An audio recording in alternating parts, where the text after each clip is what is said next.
ওই যে দেখুন ওইখানে একটা শিশু সে ছবি তুলছে, ওই কোণে একটা 6 বছরের বাচ্চা আছে। এইখানে আমার পাশে বসে আছে ইলিয়াস আলীর ছেলে। এরা দীর্ঘ 6, 5, 12 বছরে তাদের বাবা ভাই সন্তানদের খুঁজে পায় না, গুম হয়ে গেছে। এরাই আজকে আমাদের প্রধান অতিথি। আমাদের জাতীয় স্থায়ী কমিটি সম্মানিত সদস্যবৃন্দ, একজন সদস্য আছেন যিনি গুম হয়ে গিয়েছিলেন, পরে আবার কি ভয়াবহ, তাকে ভারতে ফেলে দেওয়া হয়েছে, সেখানে থেকে 9 বছর থাকতে হয়েছে। আমি যখন কালকে একসাথে গাড়িতে করে ফিরছি প্রধান উপদেষ্টার অফিস থেকে, কামাল আতাতুর্কের রাস্তায় ঢুকে উনি বললেন যে এই বিল্ডিং গুলো কি এখানে আগে ছিল?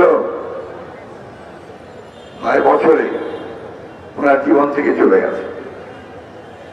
আমাদের ইলিয়াস আলী, এই যে ভাবি এখানে বসে আছেন, প্রতি মুহূর্তে উনি আশা করেন, উনার মেয়েটা আশা করে, উনার ছেলেটা আশা করে ইলিয়াস আলী বোধহয় ফিরে আসবে, ফিরে আসে না। ওখানে অনেকগুলো বাচ্চা আছে, তাদের সন্তানেরা আছে, তাদের স্ত্রীরা আছে, স্বজনরা আছে, যারা হাহাকার করে যে আমাদের প্রিয়জনকে ফিরিয়ে দাও। দীর্ঘ 12 বছর হয়ে গেছে, এখন পর্যন্ত তারা তাদের প্রিয়জনদের খুঁজে পায় না। বন্ধুগণ, আল্লাহর কাছে অশেষ শুকরিয়া জানাই যে ছাত্র জনতা বিপ্লবের মধ্য দিয়ে, আন্দোলনের মধ্য দিয়ে, এই বিএনপি নেতা কর্মীদের আত্মত্যাগের মধ্য দিয়ে 15 বছর ধরে যাত্রা করেছে, তার মধ্য দিয়ে এই দেশটি একটা ভয়াবহ দানবের হাত থেকে মুক্তি পেয়েছে, ফ্যাসিবাদের হাত থেকে মুক্তি পেয়েছে, এবং আপাতত আমরা প্রাণ খুলে নিঃশ্বাস নিতে পারছি। প্রিয় বন্ধুগণ, আজকের এই সভাটি একটি বিশেষ সভা। বাংলাদেশের আমরা এই বিষয়টা জানতাম না, অ্যারেস্ট করা জানতাম, হত্যা করা জানতাম, কিন্তু গুম করে দেওয়া এটা আমাদের জানা ছিল না। এমনকি আমরা যারা দীর্ঘকাল ধরে রাজনীতির সঙ্গে সম্পৃক্ত আছি, আমরা বাংলাদেশে সে স্বাধীনতা যুদ্ধই বলেন বা এখনই বলেন, আমরা কখনো দেখিনি। এই আওয়ামী লীগ তারা রাষ্ট্র ক্ষমতায় আসার পরে এই আইন শৃঙ্খলা রক্ষাকারী বাহিনী রাষ্ট্রীয় যন্ত্রকে ব্যবহার করে তার ভয়াবহ মানবতা বিরোধী যে অপরাধ, সে অপরাধ তারা সংঘটিত করেছে। আমি বক্তব্য দিকেও করবো না। আমার প্রত্যেক বছর যখন এদের সঙ্গে আমি এসে দাঁড়াই, সেই শিশুটা হাত ধরে যখন দাঁড়াই, যখন সঞ্জিতা পাশে এসে দাঁড়ায়, এই মেয়েগুলো আমার সামনে আসে, আমি পিতা হিসেবে, অভিভাবক হিসেবে আমি খুবই ভারাক্রান্ত হয়ে যাই। এদের সামনে আমরা কিভাবে দাঁড়াবো, কি জবাব দেবো তাদের কাছে? জবাব নেই। আজকে অত্যন্ত ভালো কথা যে আজকে এই আমাদের যে অন্তর্বর্তীকালীন সরকার, তার প্রধান তিনি গতকাল গুম বিরোধী যে আন্তর্জাতিক জাতিসংঘের সনদ আছে তাতে সই করেছেন। আগে আপনারা জানতেন যে আগের সরকার এটাতে সই করেনি। আজকে আরো ভালো লাগছে যে এই প্রথম বাংলাদেশে এই স্বৈরাচারের অপকর্মের বিরুদ্ধে তদন্ত করবার জন্য জাতিসংঘ থেকে একটি দল এসেছে।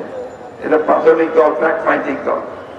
কিন্তু এদের যে আপনার টার্মস অফ রেফারেন্স, এটা হচ্ছে মাত্র 2 মাসের যে সংগঠিত হয়েছে হত্যাকাণ্ড, সেটা তারা করবে। আমি সরকারের কাছে আহ্বান জানাতে চাই যে আপনারা জাতিসংঘের এই আন্তর্জাতিক মানবতা যে কমিটি আছে তাদের সঙ্গে কথা বলে গত 15 বছর থেকে আজ পর্যন্ত যতগুলো মানবতা বিরোধী অপরাধ সংঘটিত হয়েছে, হত্যা হয়েছে, গুম হয়েছে, প্রত্যেকটি তদন্তের ব্যবস্থা করুন। এটা আপনারা করলে জাতিসংঘ অবশ্যই সেটা করবে। এটা আমি অত্যন্ত জোরের সঙ্গে, দৃঢ়তার সঙ্গে আমার মিডিয়া ভাইদের সামনে বলতে চাই যে 2009 সাল থেকে অত্যাচার, নির্যাতন, নিপীড়ন, হত্যাকাণ্ড যে গুম হয়েছে, প্রত্যেকটি তদন্ত এই জাতিসংঘের কমিটি দিয়ে করতে হবে এবং তারই ব্যবস্থা নিতে হবে। আমি ধন্যবাদ জানাতে চাই আমাদের এই অন্তর্বর্তীকালীন সরকারকে যে গতকাল তারা একটা কমিশন তৈরি করেছেন গুম বিষয়টাকে আপনার ইনভেস্টিগেট করার জন্য। এটা একটা ভালো উদ্যোগ। একই সঙ্গে আজকে আমি আহ্বান জানাতে চাই এই সরকারকে যে আপনারা প্রত্যেকটি গুম হওয়া পরিবারকে তাদেরকে ভাতা দেওয়ার ব্যবস্থা করেন। কারণ আমি জানি এখানে অনেক পরিবার আছে যারা অনেক কষ্ট করে তাদের পরিবার চালাচ্ছে, ছেলেদের মানুষ করছে, স্কুলে পাঠাচ্ছে। এটা রাষ্ট্রের দায়িত্ব এই পরিবারগুলোর পাশে এসে দাঁড়ানোর জন্য। গণতন্ত্র এসছে, আসবে আরো। আমরা সবাই গণতন্ত্রের ফল ভোগ করবো। এই বাচ্চাগুলো তাদের যে লস হয়েছে, পিতাকে হারিয়েছে, এটা তারা কোনদিন ফেরত পাবে না। যে তার স্বামীকে হারিয়েছে সে ফেরত পাবে না। তাই রাষ্ট্রের দায়িত্ব হচ্ছে এই পরিবারগুলোর দায়িত্ব গ্রহণ করা। আমরা এখানে যারা ভাইরা আছেন, সবাই আমার বোনেরা আছে, অনেক ত্যাগ স্বীকার করেছি আমরা। এই বাংলাদেশে জন্মে সব সময় আমাদেরকে লড়াই করতে হয়েছে আমাদের অধিকারের জন্য। এবং আজকে দুর্ভাগ্য যে এখন পর্যন্ত আমরা কিন্তু সেই পূর্ণ গণতন্ত্র আমরা এখনো পাইনি। আসুন আমরা এই সরকারের সঙ্গে, যেটা আমাদের আন্দোলনের ফসল, তাকে আমরা সর্বাত্মক সহযোগিতা করি এবং সেই সহযোগিতার মধ্য দিয়ে এই সরকার যেন সক্ষম হয় সফলভাবে একটি সংস্কারের মধ্য দিয়ে একটি নির্বাচন করা, যে নির্বাচনের মধ্য দিয়ে বাংলাদেশের মানুষের প্রতিনিধি নির্বাচিত হবে এবং তারা একটা পার্লামেন্ট গঠন করবেন, সরকার গঠন করবেন, জনগণের সমস্যার সমাধান করা যাবে। বন্ধুগণ, আপনারা কেউ কমপ্লেসেন্সে ভুগবেন না। সন্তুষ্টির কোনো কারণ নাই। এখনো অনেক ষড়যন্ত্র হচ্ছে, এখনো দেশে বিদেশে ষড়যন্ত্রের অভাব নেই। অপেক্ষা করে আছে কখন সুযোগ পাবে, সেই সুযোগে তারা এই স্বাধীনতাকামী মানুষের উপরে আঘাত করবে। তাই আজকে ঐক্য, পাঁচটি ঐক্য গণমানুষের জন্য তৈরি হয়েছে, সেটাকে আরো সুদৃঢ় করতে হবে। আমরা আবারও এই অন্তর্বর্তীকালীন সরকারের সাফল্য চাই।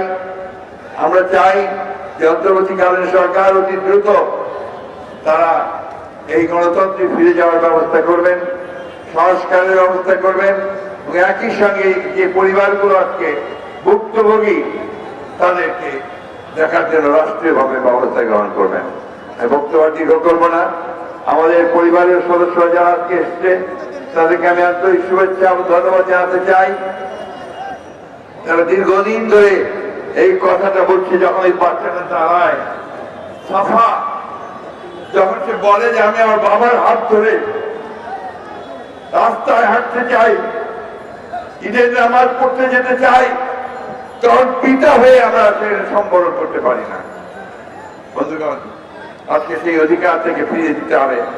আরেকটি কথা সাহায্য সাহেব বলেছেন, যারা এর জন্য দায়ী, আমরা সবাই কম বেশি তাদেরকে চিনি। যারা দায়িত্বে ছিলেন, র্যাবের দায়িত্বে ছিলেন, পুলিশের বিশেষ বাহিনীর দায়িত্বে ছিলেন, তাদেরকে সেই মূল লোকগুলোকে খুঁজে বের করতে হবে, তাদেরকে শাস্তি দিতে হবে। আমরা খুব কষ্ট পাই যখন দেখি রাজনৈতিক নেতাদেরকে গ্রেফতার করে নিয়ে যাওয়া হচ্ছে, কিন্তু ওই সমস্ত ভয়ঙ্কর ব্যক্তি যারা আমাদেরকে হত্যা করেছে, খুন করেছে, গুম করেছে, তাদের একজনকে গ্রেফতার করার খবর আমরা পাই না। আশা করি খুব অল্প সময়ের মধ্যেই আমরা গ্রেফতার দেখতে পাবো। তাদের বিরুদ্ধে ব্যবস্থা নেওয়া হচ্ছে সেটা দেখতে পাবো। সত্যিকার অর্থেই বাংলাদেশ এলাকা জবাবদিহিমূলক গণতান্ত্রিক রাষ্ট্রে পরিণত হতে পারে, তার জন্য আমরা কাজ করতে সক্ষম হব। আবার ধন্যবাদ সকলকে। আসসালামু আলাইকুম, খুদা হাফেজ। বাংলাদেশ জিন্দাবাদ, বাংলাদেশ জাতীয়তাবাদী দল জিন্দাবাদ, শহীদ জিয়া, দেশনেত্রী বেগম খালেদা জিন্দাবাদ, তারেক রহমান জিন্দাবাদ।